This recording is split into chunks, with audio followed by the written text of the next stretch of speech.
Good evening, everyone. Hold on a minute. All right. Good evening, everyone. I would like to welcome you all to our board meeting tonight. To access translation, please click on the globe icon below, or at Dejan, you can go to the corner of the room to get materials.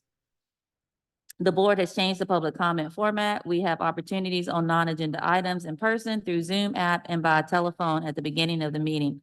Public comment will last 1 hour. The time allotted for each speaker is 2 minutes. If you are attending the meeting in person, you will need to submit a request to address the board form to indicate your desire to speak on an agenda item. After it's been turned in to staff, they are placed in the order of when they are turned in. We also call on speakers one at a time and alternating between public comment at Dejan and one on Zoom. If participating via Zoom, you will need to raise your hand by clicking the appropriate icon in the Zoom app or by pressing *9 if accessing the meeting by phone. No yielding of time or substitution of speakers permitted. The public will also have the opportunity to make public comment on agenda items after the staff presentation after the staff presentation for each discussion and action item. The public will have 10 minutes per item and 1 minute per speaker. Due to the Brown Act, board members cannot discuss items that are not on the agenda and do not usually respond to items presented in public comment. Now let's move to our opening procedures. First, we will have the Pledge of Allegiance. If you are willing and able, please rise.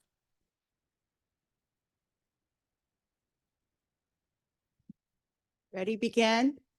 I pledge allegiance to the flag of the United States of America and to the republic for which it stands, one nation, under God, indivisible, with liberty and justice for all.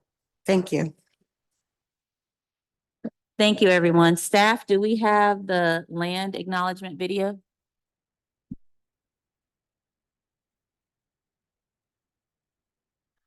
Okay, Clerk Gonzalez-Hoy, could you please read the land acknowledgement for us? Thank you. Yes, no problem. Thank you, President Smith-Foltz. We recognize that we are presently on the lands of the Chochenyo, Muwekma, Karkan, Ohlone peoples and acknowledge them as the first inhabitants of the land we currently occupy. Thank you. Thank you so very much. We are now moving to the labor and body recognition. I acknowledge that the burden of the environmental exploitation and systemic injustice falls upon the labor of Black and brown bodies in the building of this country and its institutions. I remember that Black and brown people were born and died working this land against their will for generations. I also acknowledge the continued contribution of the labor of survivors over the centuries to today, of all immigrant labor, including voluntary, involuntary, trafficked, forced, and undocumented peoples in the building of what we refer to as the United States. CAO Johnson, will you please do roll call? Yes. Good evening. President Smith-Foltz, Good evening, everyone present. Clerk Gonzalez-Hoy, Good evening, President. Trustee Reckler, Good evening, I'm present. Trustee Phillips, Trustee Christian, Trustee Abadu Gaparavov, Student Trustee, and Student Trustee Camille Parpar. Okay, so we have 3 trustees present. Thank you so very much. Thank you, CAO Johnson. We are now on agenda item A6, public comment. Again, I'll read how to address the board. Members of the public are invited to speak to the board about any matter that is not otherwise on the agenda and is related to the issues affecting public education in West Contra Costa Unified School District.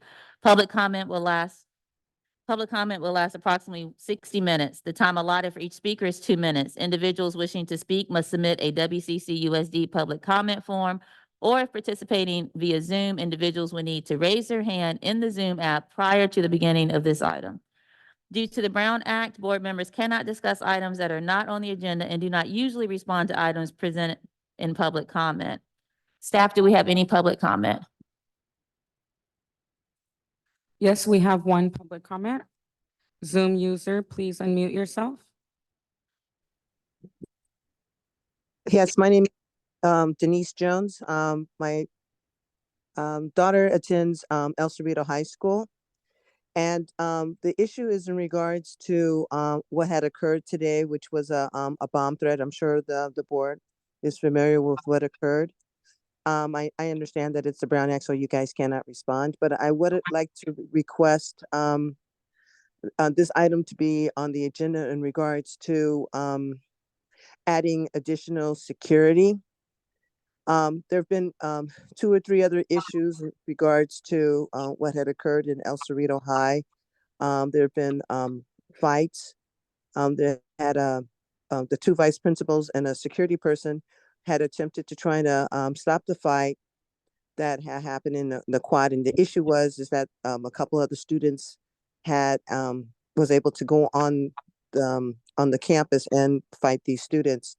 And, the other thing is the issue in regards to, the teachers following protocol of whatever the protocol is for the school district. I like that to be also included in the agenda for next time. I guess it'll be April 24th. And if there's anything I could do as far as, trying to see if these items can be put on the agenda so it can be further discussed. That concludes my statement.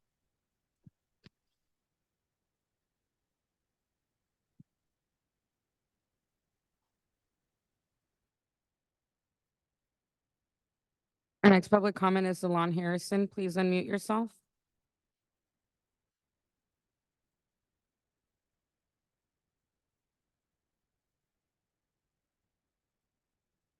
Please unmute yourself.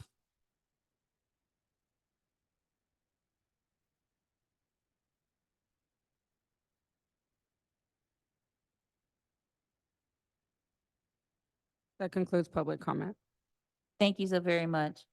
We are now moving to item A7, Agenda Review and Adoption. Board, are there any changes? Seeing none, the agenda is adopted. We're now headed to discussion item B1, Chronic Absenteeism Root Cause Analysis Presentation. Director Fleischman, this is your item.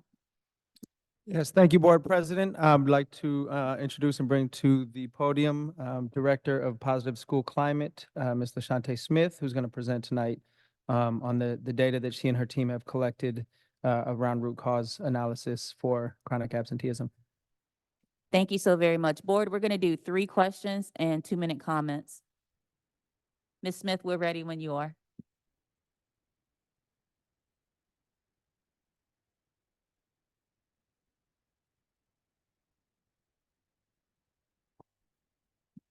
Thank you.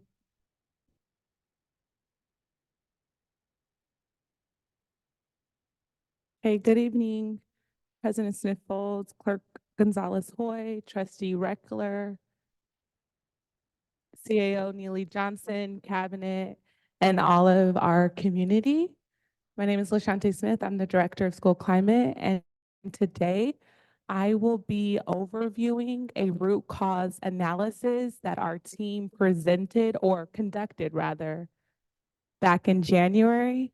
So some of the data is a bit outdated, but throughout the presentation, I'll put in little tidbits around our current data, and I am available to answer any questions about our current data and strategies that we have taken since this initial root cause analysis was completed. Next slide.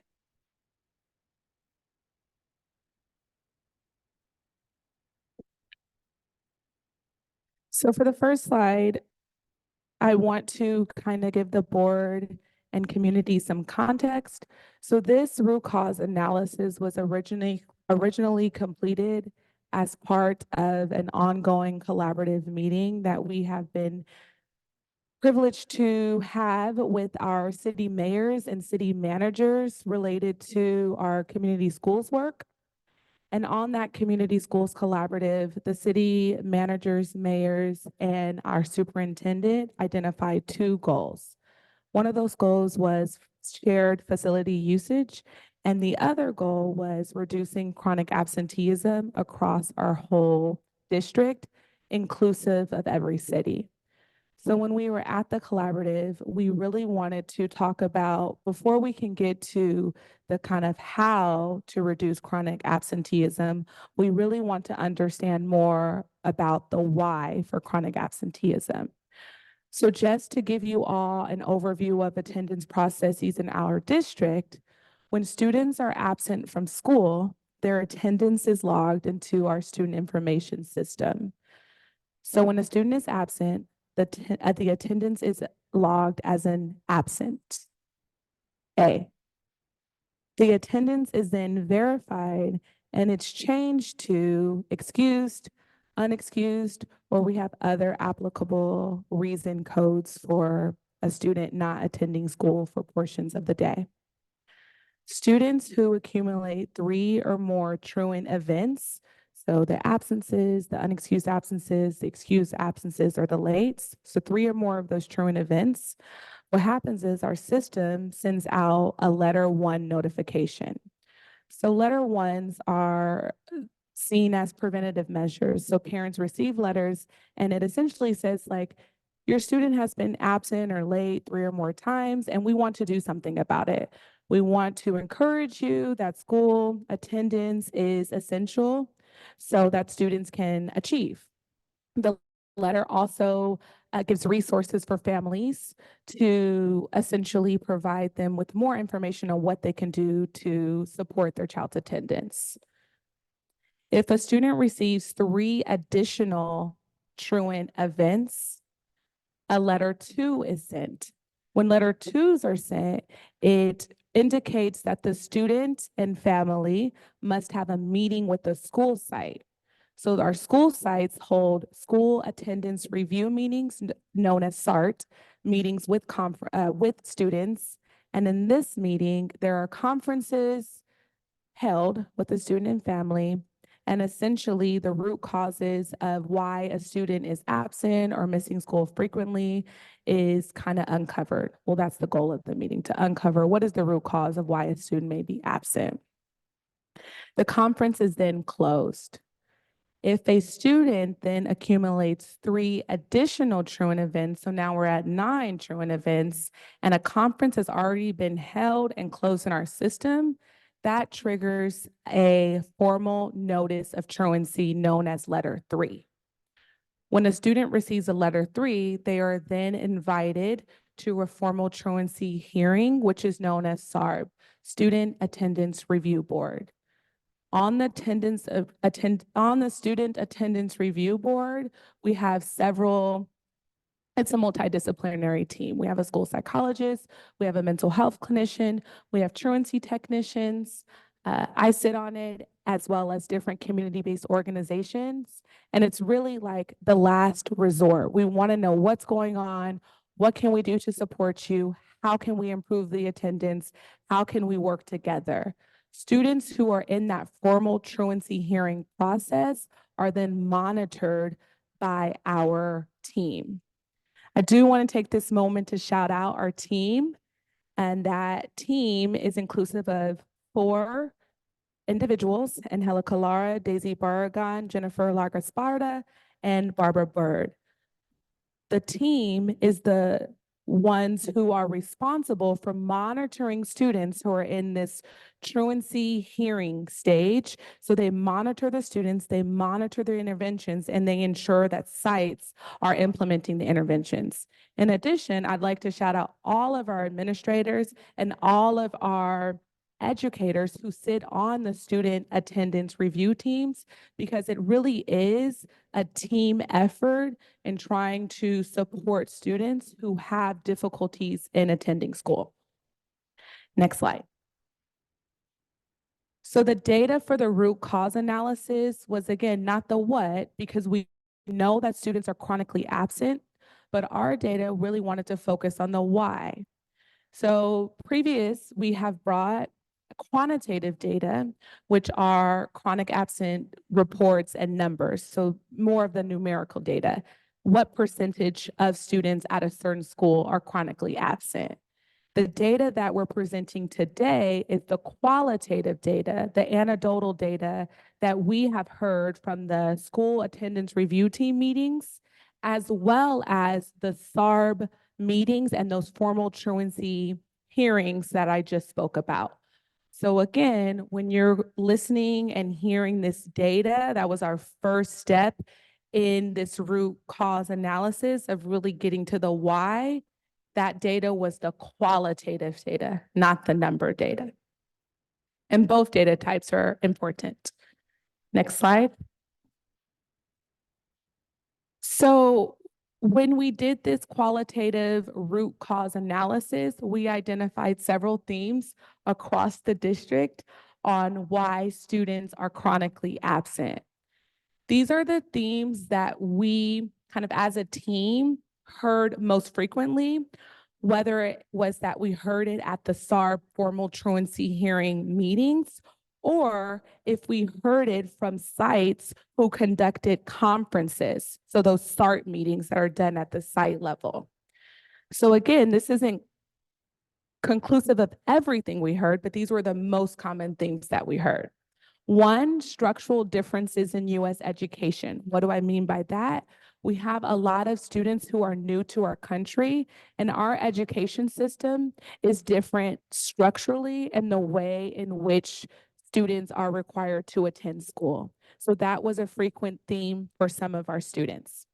We also heard a lot of students having to take on additional jobs. So students work.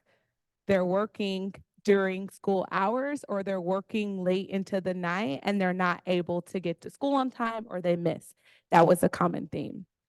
Students caring for their siblings, anxiety, social issues, accountability for parents, students, and administrators, the need for academic support, low motivation, trips and extended vacations during the school years, and difficulties with transportation.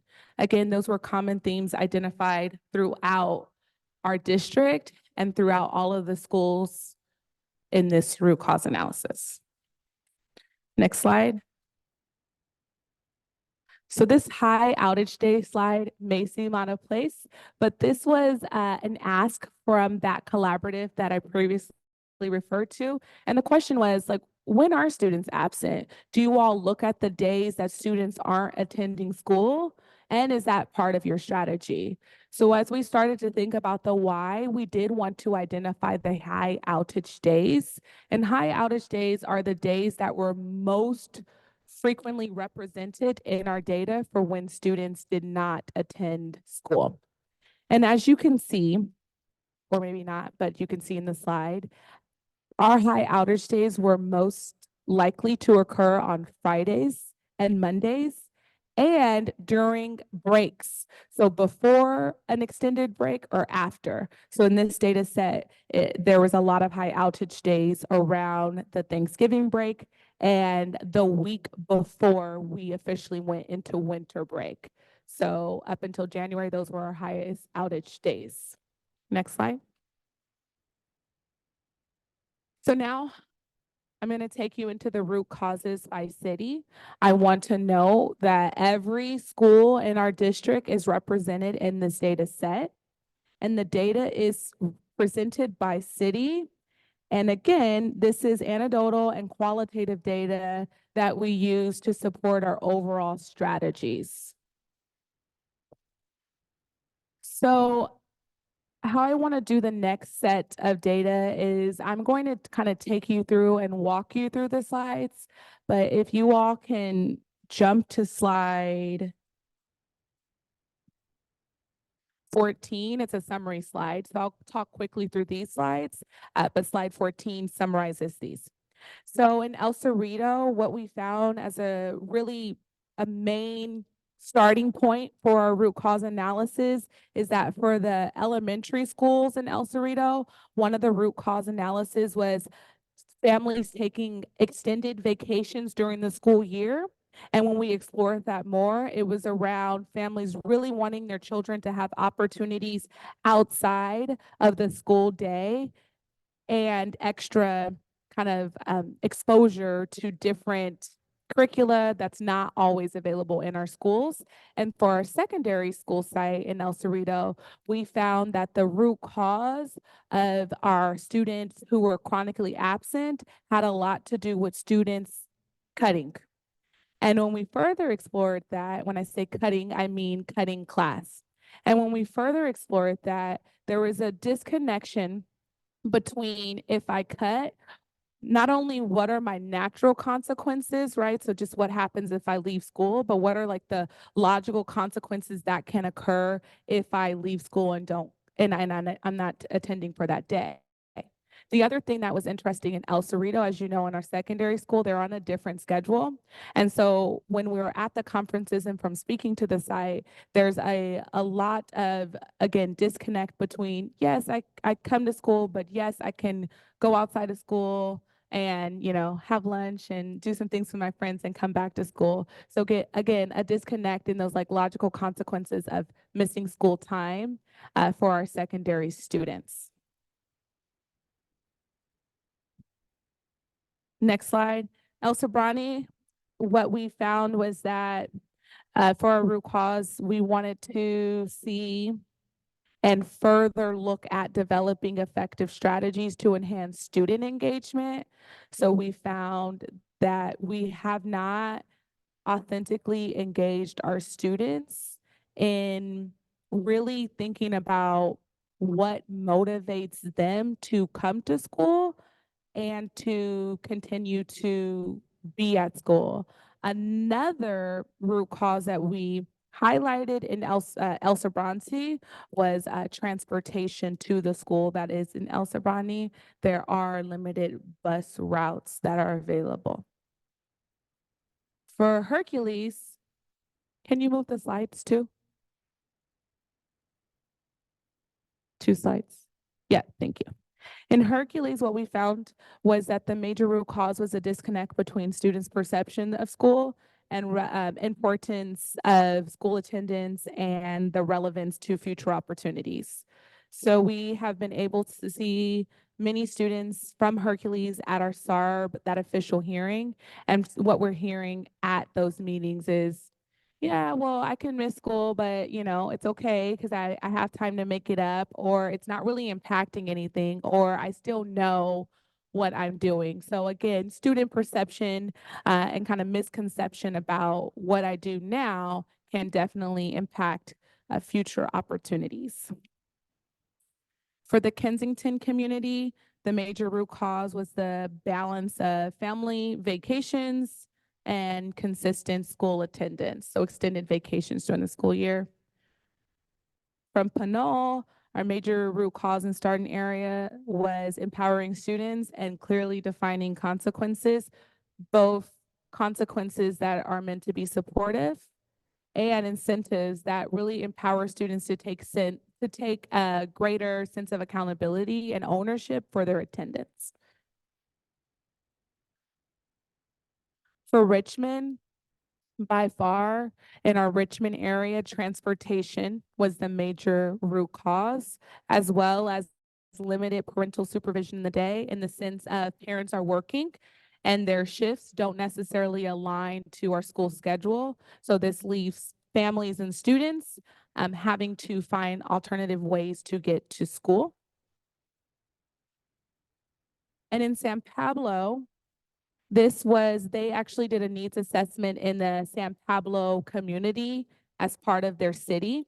And we were pleased to see that we were on the same page as far as our root cause. Our root causes for chronic absenteeism in San Pablo being that childcare is a really large issue, and not just having childcare, but families having access to the childcare that's available and having the resources to pay for childcare. And what we did find again in the San Pablo area is that we have a lot of older siblings caring for younger siblings and being responsible to take younger siblings to school and then to get themselves to school. So in summary, our root causes, we have identified economic disparities and increased family responsibilities, transportation challenges and limited supervision. And then we quantified the student empowerment and student engagement as just that lack of student empowerment and true collaboration with students to clearly have them a part of the defining of consequences, of incentives, because we want students to really own and be accountable for essentially going to school, but like what is the real motivating factor behind going to school? We want to make sure there's not a disconnect there. We also noted that just systemically, we, as in our team, we're small but mighty, and we have over 7,000 students who are chronically absent. And if we divided those 7,000 students by 5, that would be each person monitoring approximately 1,400 students. And if we wanted to monitor those students to really ensure that we are implementing interventions to fidelity, we know that the planning and the intervention fidelity is not at the highest level when there are so many students to monitor. So instead, we have relied a lot on our sites and in building their capacity to support students at the site, and then really seeing how we can support sites in closing those conferences. And so again, I spoke at the beginning about those conferences that are held with students before they go to the formal truancy hearing.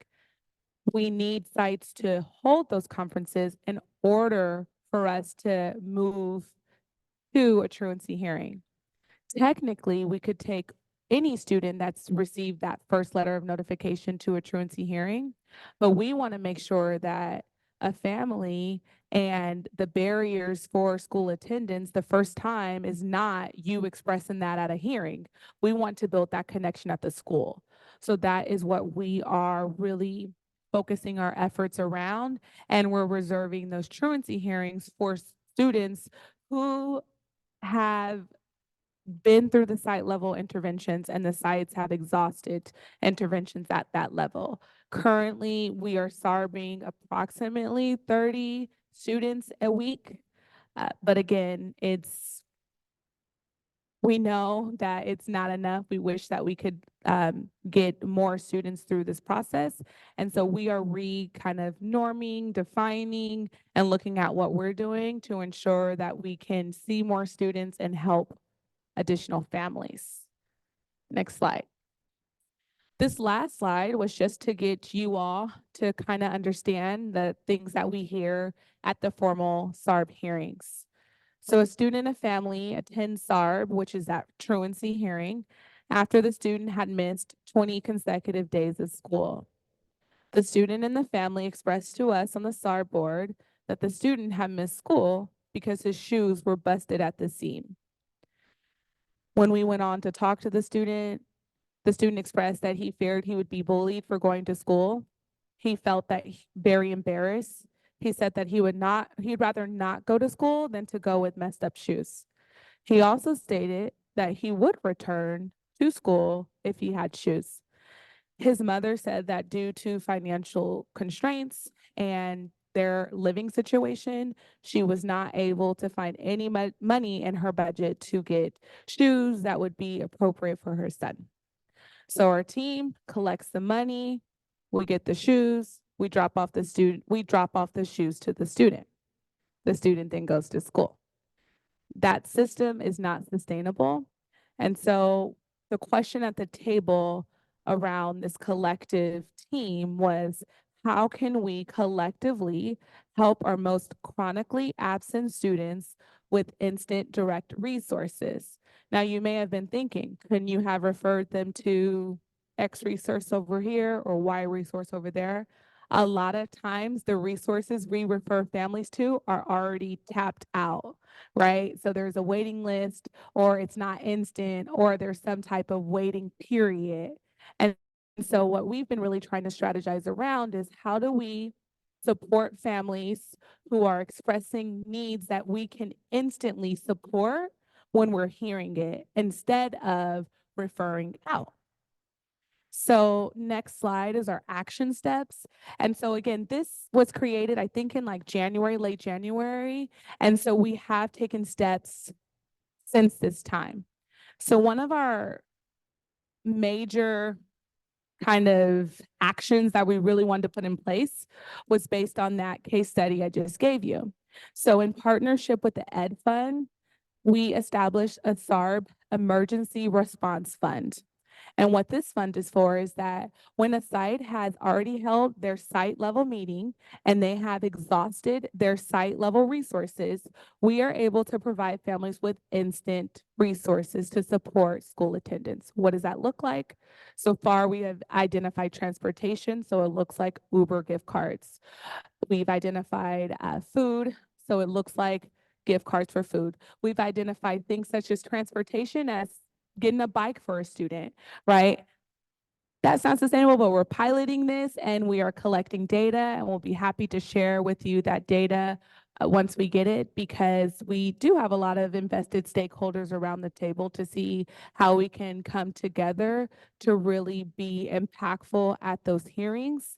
And we want to see if we are able to meet a basic need, right? And thinking about that hierarchy of needs, what do we see related to school attendance?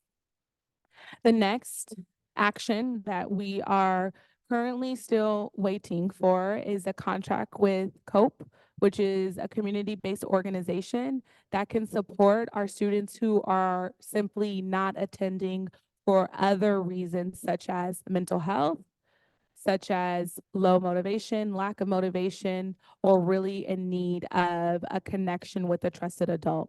What COPE is able to do that we do not have all of the resources to do is they provide counseling, parent education, but they actually do home visits and they are like the home to school liaison. So we're still waiting on a contract with COPE. In addition to that, we are doing, or we're continuing to focus on universal supports. And so those are supports for all students. So we want to focus on improvement rather than perfection. So what do we do at school sites when students improve their attendance? What do we do when we see students regularly attending? And how do we incentivize that to really promote the behavior that we want to see? We're continuing work with our school community outreach workers as well as our community school directors through a targeted learning community. Again, this is to increase the capacity of the sites to lead the work because we know that the central team is limited. And then we are continuing our meetings with the Community School Support Collaborative, which is led by our superintendent, Dr. Hurst, and our county supervisor, John Joya. And again, this is inclusive of all city mayors and staff. And we want to implement district-wide strategies with identified resources from each city to support. And then we want to continue to advocate at the state level to support students who are chronically absent, because chronic absenteeism is not just affecting our district, it's affecting the districts around us and the state. And so that is that for that portion, but I do want to let the board know that I have updated data around our chronic absenteeism numbers by school family. I can email that to you, but if you have questions about it, I have that prepared, as well as our attendance rates. And I do want to take this moment to mention that some get confused when we use the word chronic absenteeism and then our ADA attendance rate. They are two separate measures. And so you can have a 95% ADA attendance rate, but you could still have a high chronic absenteeism rate. And so I just want to kind of say that those are two separate things. But we know that if we can focus on reducing our chronic absenteeism and focus on the students who aren't coming to school, that can also increase our overall ADA rate. And thank you for this time. Thank you so very much. Before we go to board, public comment, board, we're doing 3 questions and 2-minute comments. Staff, is there a public comment?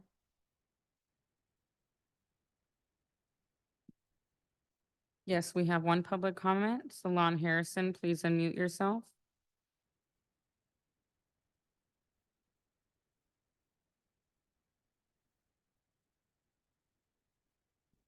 Please unmute yourself.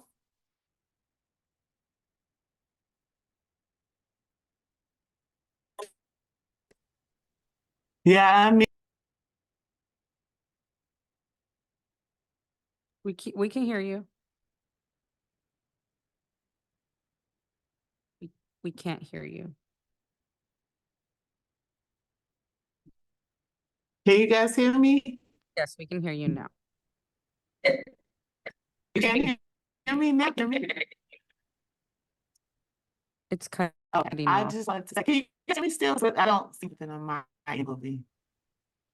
Oh my God, I don't know if you guys see.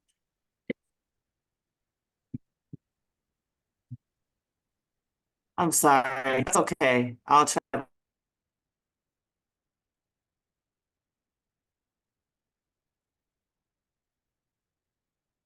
That concludes public comment.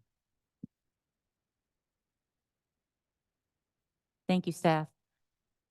Board, do we have any questions? Mr. Phillips, go ahead. Sorry, Trustee Phillips, go ahead. Mister's fine. Thank you, though. Thank you for the presentation. This is really good. If members of the public want to donate to the SARB Emergency Fund, I know there was something else in the title. How do they do that? That fund is currently being provided by the Ed Fund, so separate from our district. So they would contact the Ed Fund and let them know they are interested in collaborating or donating.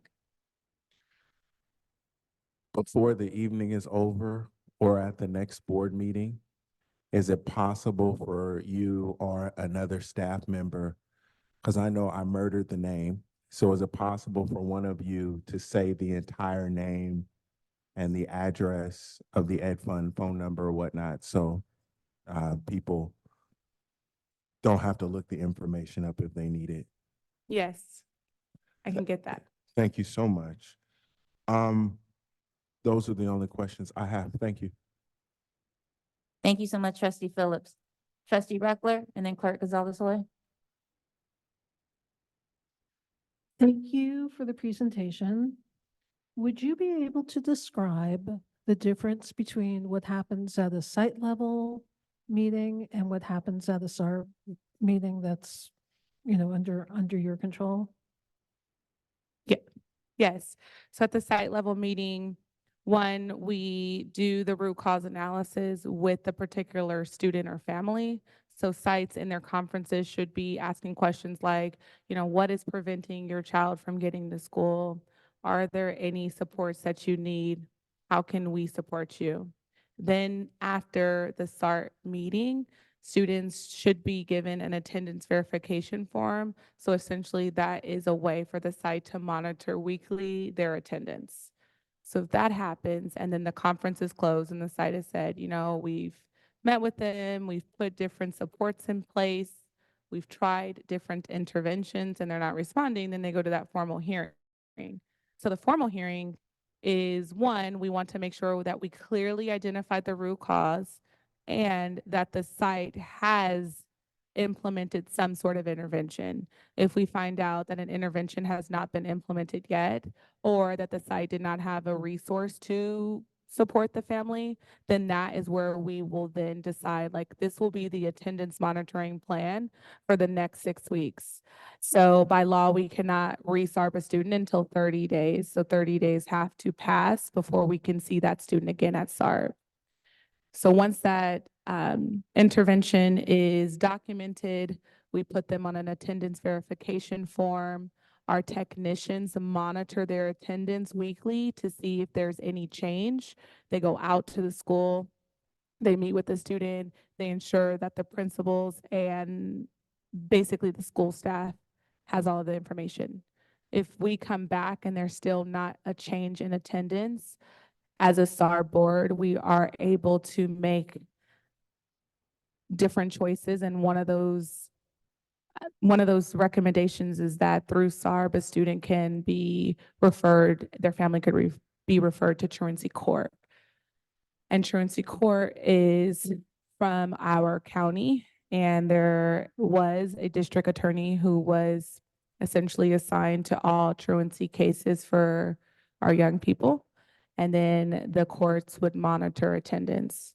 We try not to go to court because we know that there could be associated fines or there could be associated negative implications from referring a family out. So at SARB, it's really, think of it as like the last resort. So we're throwing essentially everything we can do to help a family, home visits, counseling supports, parent education, partner with community-based organizations. On our SARB board, we have a pediatrician who sits on the board. So a family may disclose some information. The pediatrician is from the county, so they're able to look up the family, they're able to look up any medical conditions, they're able to support right then and there with appointments, scheduling, that sort of thing. Like I said, we have a mental health clinician who's able to make a referral right then and there or assign someone. We also have a school psychologist if there is a special education concern or a student has a disability that's preventing them to get to school. So it's a pretty multidisciplinary team at that SAR board. So again, it's like we're wrapping around this family, we're wrapping around the students, and we're saying, we want you to attend school, but we're also going to give you every support possible to make that happen. On our SAR board, we also have our transfer office team, and we have team representation from our enrollment office, so that if it's a student was displaced, so now they're in a different part of the city, and that's the reason why they can't get to the school. We look at that and we put in special requests. There's a lot of things that can happen at SARB. Also, SARB, which we don't do often, but we could do, and we're kind of building back up our system. SARB is the only way as well that you can move a student to a school involuntarily for attendance purposes. So if a student is not successful at a school and the parent's like, no, I don't want to move, this is my school and we're going to stay here, through that formal truancy hearing, we can as a board say, we think the best support for your child is over here, and we're going to implement a new plan at that school. So there's a lot of things that we can do at that formal truancy hearing that the site can't do just at the site level. Okay, thank you. What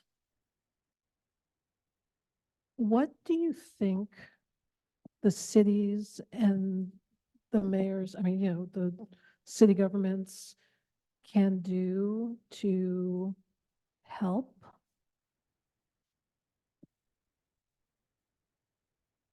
Yes, that is the question on the table right now. And so far, we've come up with several strategies. One is a citywide, district-wide campaign. So we hold campaigns, but we can only do so much. So what would it look like if outside everywhere on McDonald Avenue, there was a message around school attendance, our stores that are frequently open during the school days, they report when students aren't in school. What would it look like if we had a city collaborative, a space for parents to go? What we hope is more resources to give to parents to help with issues such as childcare, to help with issues such as transportation.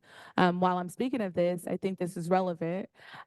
One of our transportation avenues that we've given to families is the Richmond Moves service. And so if you all are not familiar with that, that's a free ride share service that operates like an Uber. But what we found is that we were referring everyone to Richmond Moves, and at our last SARB, a couple of families said, we try Richmond Moves, but there's no rides available. And we were like, ding, ding, we're referring everyone to Richmond Moves, and they all need transportation in the morning, and Richmond Moves does not have the capacity to give everyone a ride, right? So then it's us coming at the table, the city mayor hearing that information and seeing how we can expand existing programs within the city to support students with chronic absenteeism.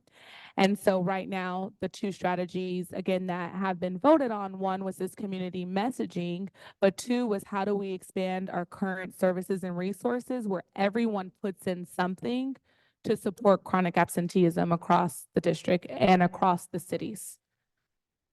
So that's where we are so far, but we're continuing to meet. And then I want to touch on, you said a little bit about it, but I want to touch on messaging. I think I heard something about kind of an attendance campaign. I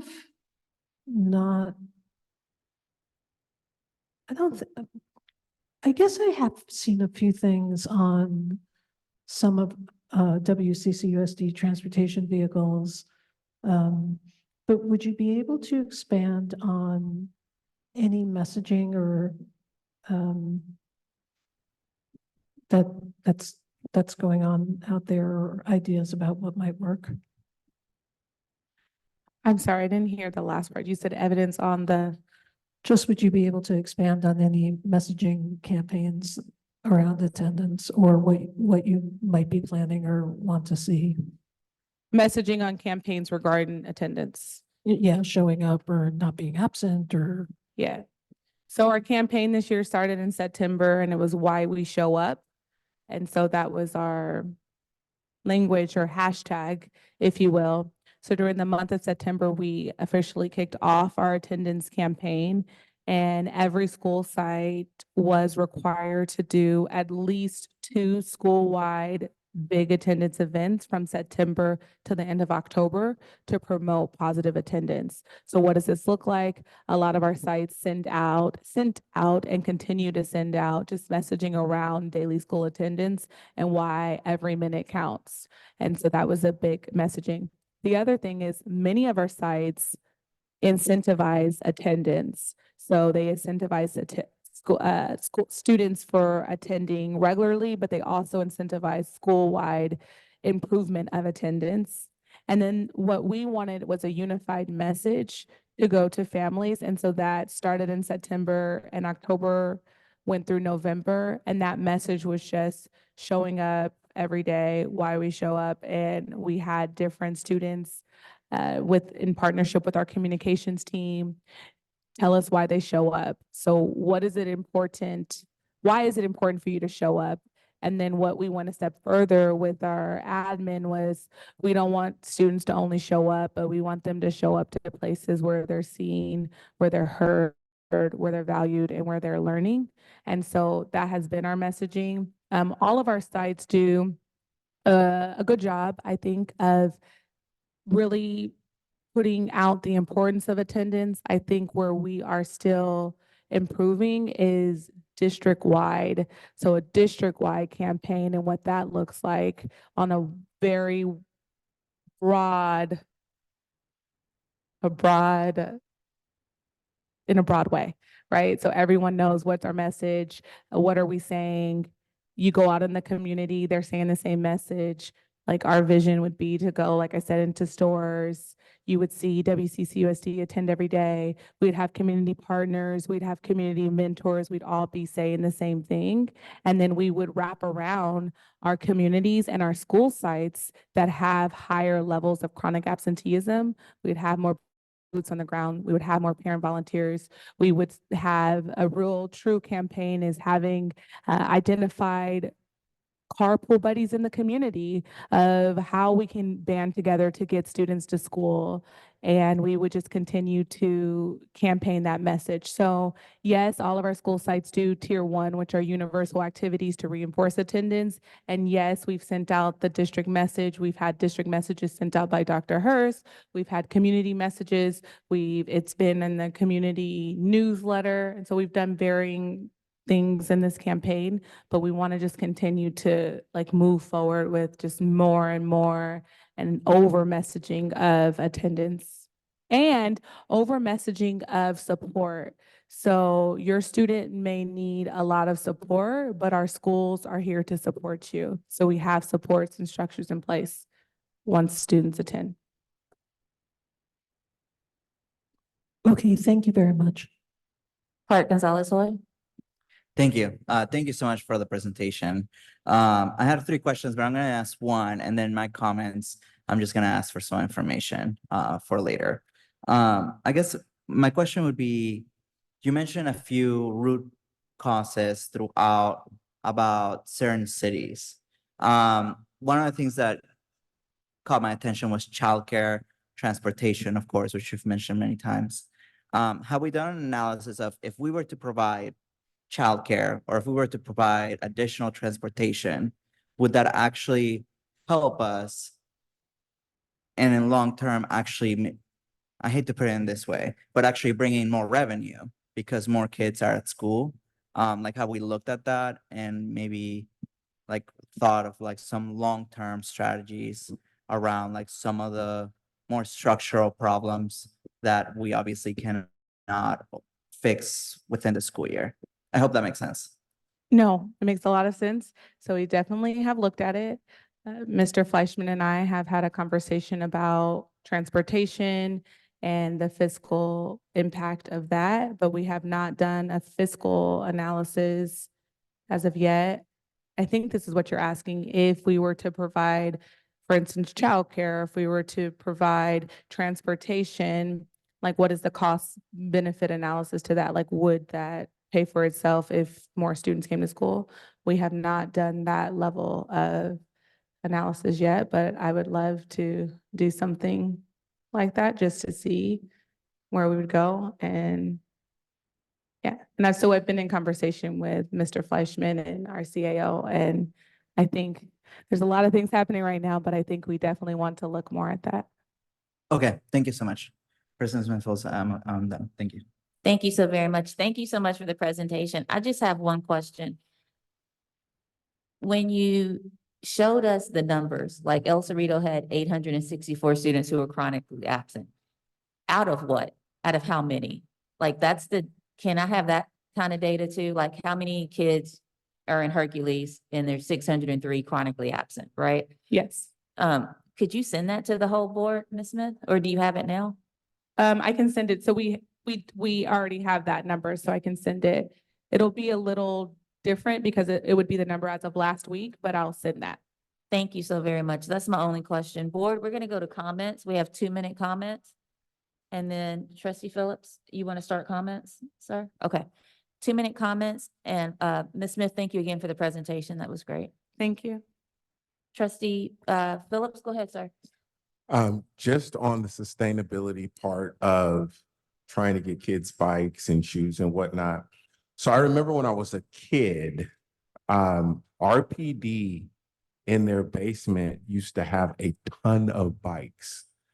And I'm sure that they still do because they pick up bikes and whatnot. And if I remember correctly, they would sell them for a little to nothing. I'm sure the other police departments also have a ton of bikes somewhere in storage that they get rid of every year. So if we haven't done it already, it would be great to talk to the PDs about getting those bikes to our kids. So that's just a suggestion. I don't know what we have, but it's cheaper to buy them a lock than a whole bike. So anyway, but thank you for everything that you have shared, because I think that the thoughts around this are good. Thank you. Anyone else have comments? Trustee Reckler, go ahead, and then Clerk Gonzalez-Lloyd. Okay, so thank you for the presentation. Thank you for all the hard work. It is monumental task just based on the numbers that you communicated of how humongous this issue is. So really thank you to this small but mighty team. You've heard me talk about this many, many times before. This is a national crisis. We're not alone. The relationship with school is broken across the nation, and kids need to come to school because there is very, very strong research between attendance and success in life. So it's important. I would like to suggest that the board sends in their questions of what they want data-wise, and so that it could all be lumped together, and then she can send out everything that everybody wants to everybody. So that's one suggestion that I have. And then I have a lot of ideas about marketing and messaging, just that different messages for different people. And you might already do some of this, but I'll send in some of those ideas. Like El Cerrito parents, they may need different messaging, and I bet that we could pick up attendance just by telling them a few different things than Richmond parents. So I'll send that in. Also, there is a bill coming. It was SB 691, and I know that it's being condensed into some other different bills, but it's about language and about more friendly language to parents that may be struggling, because I know that there's very harsh words that go out, and it's required by law. And there's a bill right now. I know it's going to be combined with some other bills that may soften that up and may be a little bit more friendly. And it might be nice if we passed a resolution and sent in a letter of support around better and kinder language. So I'll follow that and bring that forward as it gets condensed. And that's really all I have. Thank you very much. Thank you. Thank you very much. Clerk Gonzalez Hoy. Thank you. I also want to echo sentiments shared with my colleagues about, the impossible task that your department has. It almost feels like this should be your department's full focus, but you have many other focuses on top of this one. So I'm just really impressed with the work that your department's doing. So thank you for that work. I did want to ask a little bit more about maybe getting data around why Hercules and Pinole specifically have a much higher suspension rate than the other cities and communities. So I kind of want to get into the root of the problem of why is that happening? Or if you already have thoughts, I would love to get that through email. I also would love to look at those long-term solutions and analysis. And I know that this will probably take much longer than just this year, but if we're seeing through the SARB meetings that childcare is a huge issue in the Richmond community, for example, would we benefit from having a childcare center for younger kids in Richmond, in one of our schools, and would it pay for itself and actually would bring us more revenue over time and would actually help us over time with students because they're at school? So I would love to dig a little bit more on that. Transportation is it's a different monster because as Mr. Flashman knows and Ms. Moses, it's so expensive, right? But could we create partnerships with, our cities on that specific thing to look at routes? So I would just love to dig a little deeper on those root issues and how we can affect them.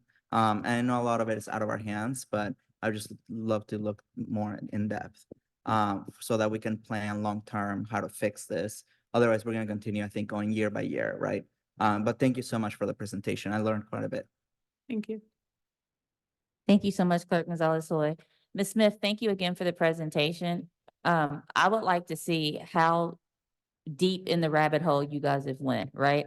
So did you look at the most marginalized students? Did you look at this? Did you take the 864 students who are chronically absent from El Cerrito and say, okay, let's look at them by ethnicity. Let's look at them see if they're SPED. Let's look at and see if they're ELL. Let's look and see if they are fit and at FIT, foster people in transition. Is that what FIT is? I can't remember the whole acronym, but foster and transition students. So like how, Director Fleischman, were you telling me what it was? What's FIT? You are correct. It's families in transition. Families in And transition. those two, it's fit and foster typically are bunched together. Okay, thank you so much. And then, so Ms. Smith, I know that again, this is a lot of information that your department does, but I was just curious about those parts of our school community and see if there's a trend running through those sites too. Like all of the sites, if there's a trend running through Hercules all the way to Richmond, to El Cerrito, to El Sobrante, if there's a trend that we see in those students.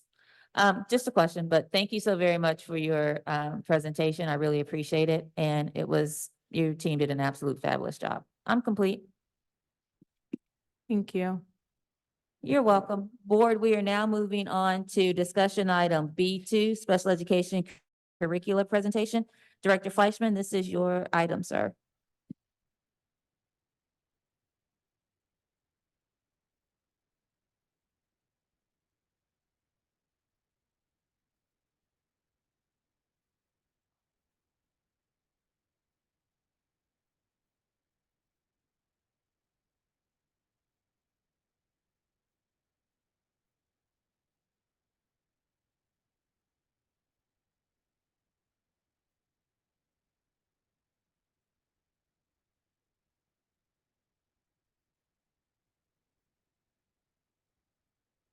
Thank you, Board President, and apologies, we had some technical issues. Good evening, Board President, trustees, CAO Neely Johnson, and community. We are going to present to you today on the various curricula that we use in special education. Some of these are adopted curricula and some of these are supplemental curricula. And we have disaggregated it by special education program. We'll also close with just more informational about some of the supplemental resources that are used in our special education classrooms, not necessarily curricula, but that are there and that are available to our teachers and students. Next slide, please. So I want to start, I firmly believe in grounding ourselves in our values and in our fundamental truths in all the work that we do. And so that's how we're going to start this presentation today.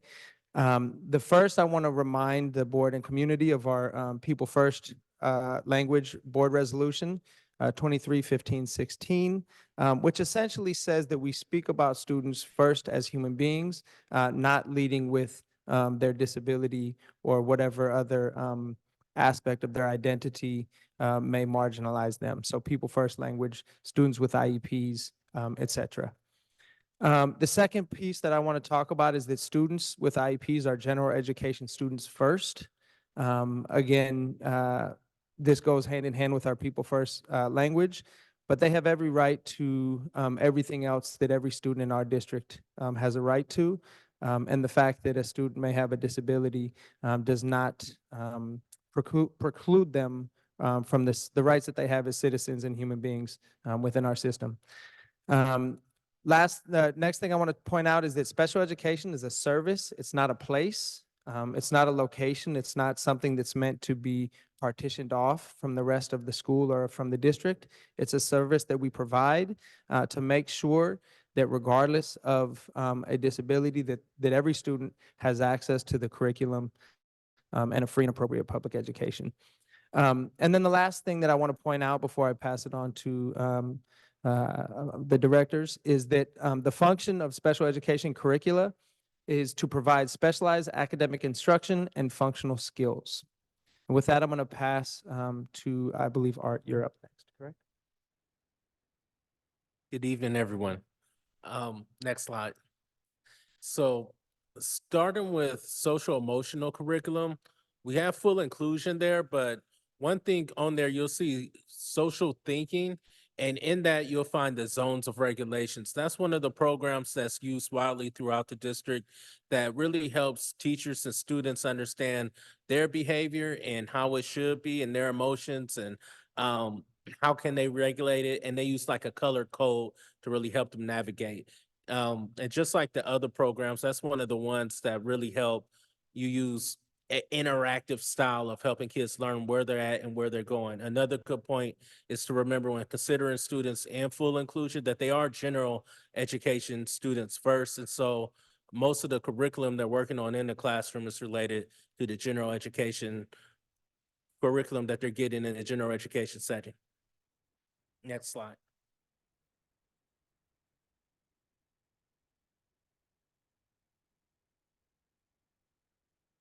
And I did just want to reiterate that when we look at our resource specialist program and our mild moderate support needs students, we do focus on general education curriculum. However, we do supplement with curricula that will help support their specific needs. One example of that is the Linda Mood Bell series, in which these programs develop the sensory cognitive processes that underlie reading and comprehension. There are two systems that we use. It's the Seeing Stars and Visualizing and Verbalizing. So for Seeing Stars, we use symbol imagery for phonological and orthographic processing and reading and spelling. For Visualizing and Verbalizing, we focus on concept imagery to comprehend and interpret oral and written language. Next, we have also a Phonics for Reading, which is actually the intervention for iReady, which provides a consistent routine that allows students to apply each concept in increasingly challenged situations to build accuracy, automaticity, and fluency. We also support with Read Naturally and 180. So with Read Naturally, students work independently to read along with stories with key vocabulary to increase reading accuracy and expression with audio support, which strengthens comprehension and vocabulary. And then Read 180 is more for those secondary school sites in which students receive systematic explicit instruction and practice of foundational literary skills to develop their fluency, expand their vocabulary, and strengthen comprehension skills to become proficient, skillful readers. Next slide. Again, we kind of look at the resource program and the mild moderate support needs actual classroom more as just mild moderate support needs students. For math, we supplement with measuring up foundations, focusing on essential foundational skills in math and literature that are critical for students to meet academic successes, mastering the prerequisite and foundational skills. And then again, we support with Linda Mood Bell on Cloud9, which is more like the visualizing, verbalizing for math, again, using the imagery to and verbalize concepts of underlying math processes. Next slide. And one of the main supplemental curriculum that we encourage our RSP and MMSN teachers to use is the Sunday curriculum. And it really focuses on a multi-sensory approach and an Orton Gillingham reading intervention. Next slide. Sorry. For the counseling and rich class curriculum, again, they're primarily, these are general education students first. So in the CEC classrooms, they're really working on the general education curriculum. They might have other things that they do to help build up some of the skills where they have deficits in, but they're primarily working on a general education curriculum, which may also include doing some of the credit recovery materials also. Next slide.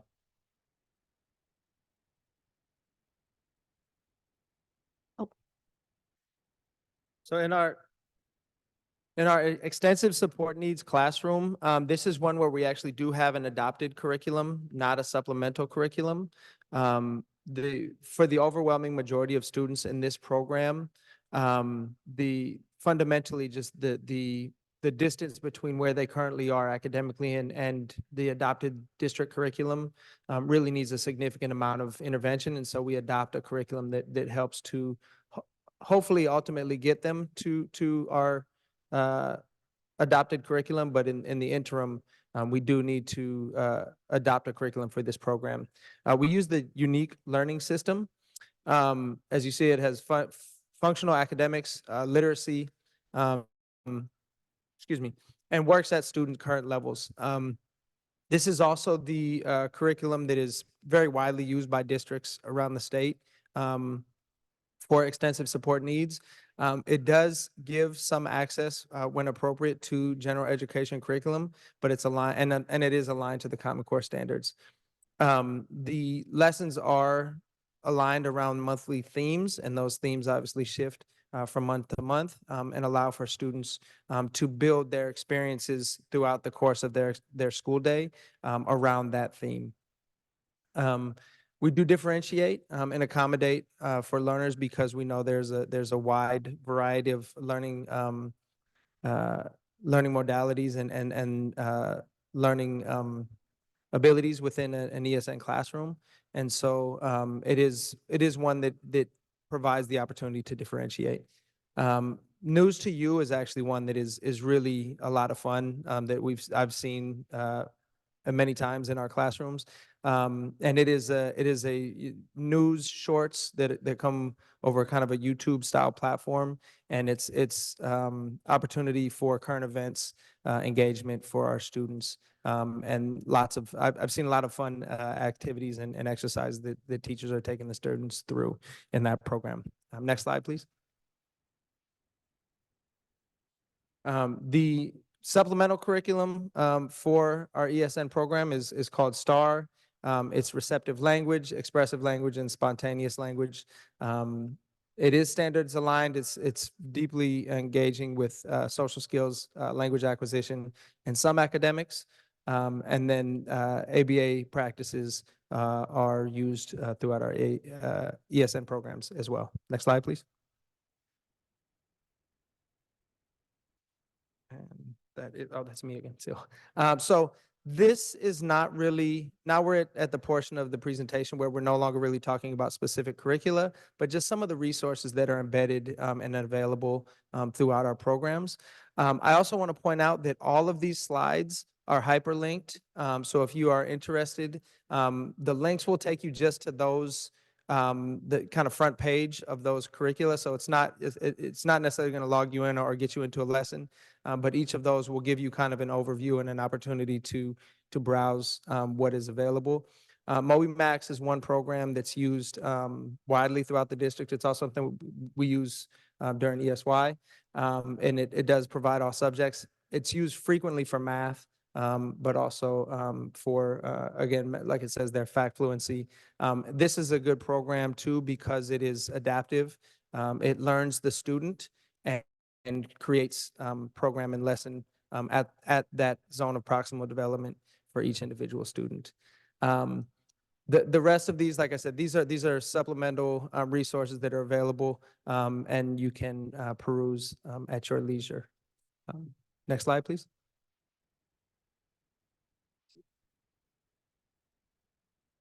So for the extended school year, we do focus, again, aligning with gen ed curriculum. This year, I believe that gen ed is, we are going to focus on the Seesaw curriculum, that which all students in elementary school have been given access to.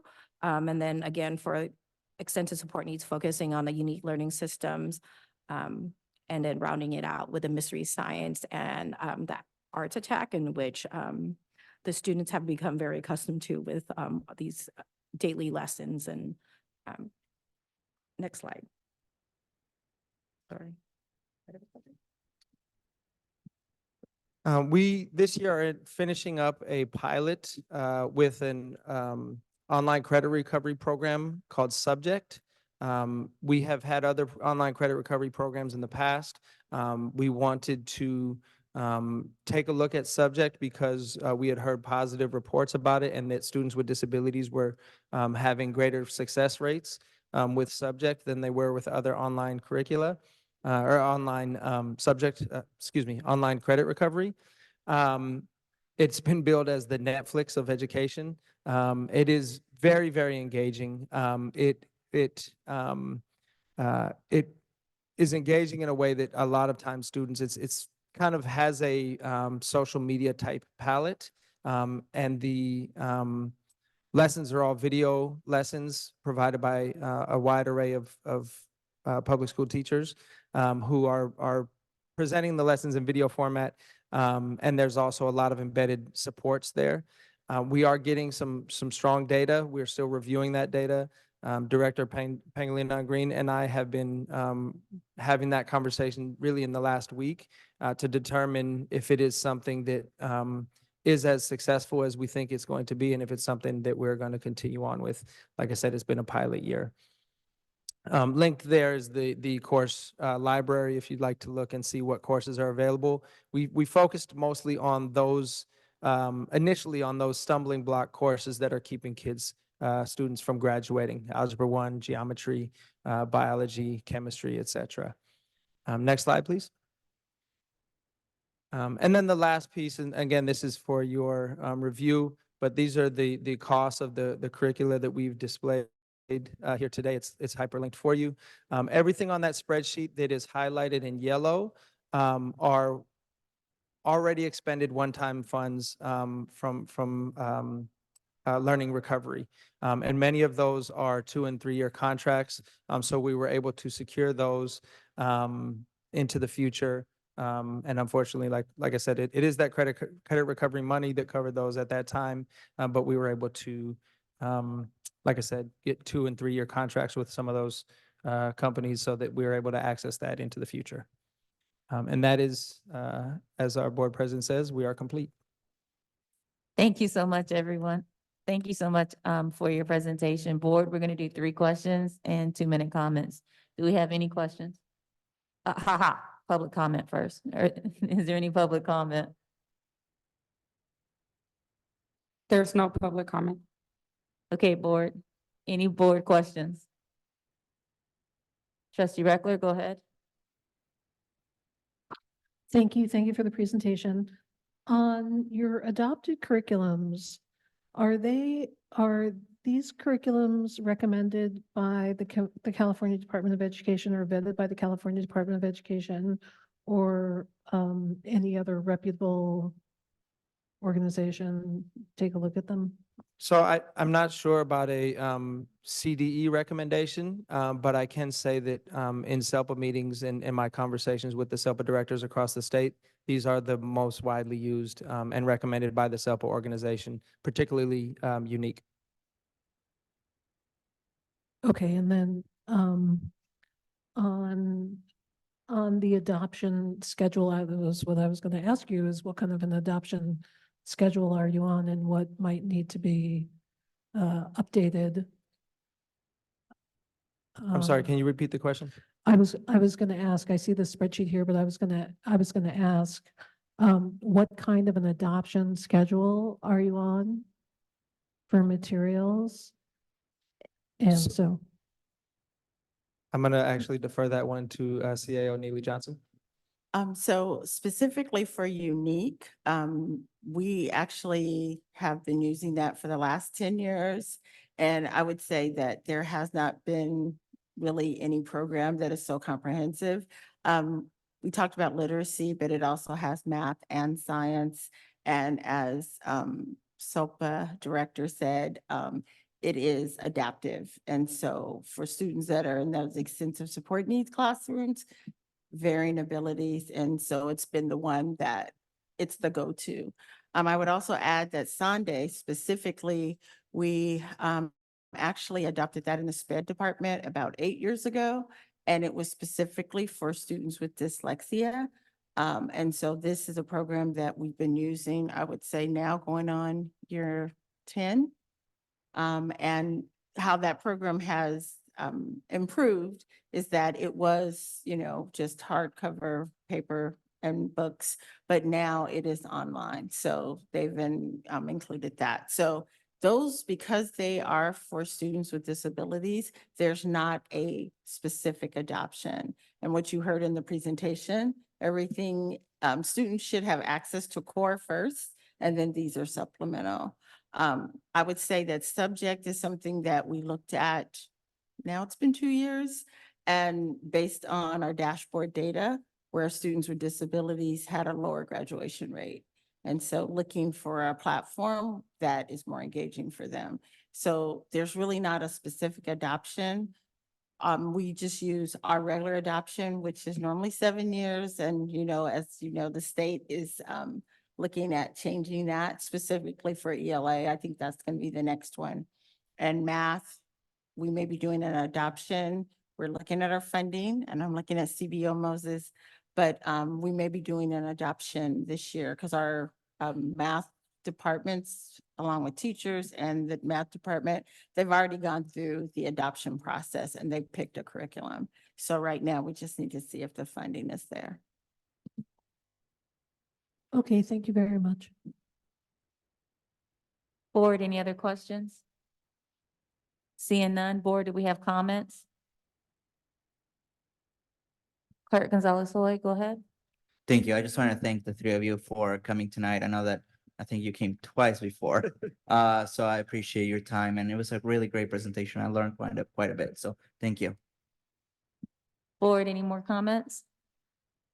I do want to say thank you. I want to say that special education is one of those departments and one of those parts of our district that we don't know enough about. I don't think that general ed teachers know enough about special ed. I don't think that administrators know enough about special ed. So you coming and giving presentations like this, the community learns a lot, the board learns a lot, and hopefully that knowledge just keeps spreading because these are general ed students first, and then there's special ed students with special accommodations and the modifications. But our district goal, I know, is to make sure everybody thrives and everybody's achieving. So we have to know about all of our students. And so that includes our special ed students. So I invite you back to give us more information about what accommodations look like, what IEPs look like. Just continue to educate the board and the community around special education because we can always keep learning. I'm complete. Thank you very much. Board, we are now moving to C, agenda item C, comments from the Board of Education and future agenda items. Let's put 2 minutes on the clock. Anyone have closing comments? Seeing none? Great. We are now moving on to agenda item D, the next scheduled Board of Education meeting. The next scheduled regular Board of Education meeting will be on April 24th, 2024 at Lavanya Dejan Middle School. We are now adjourning the meeting at 7:50. Thank you very much, everyone. Have a great night.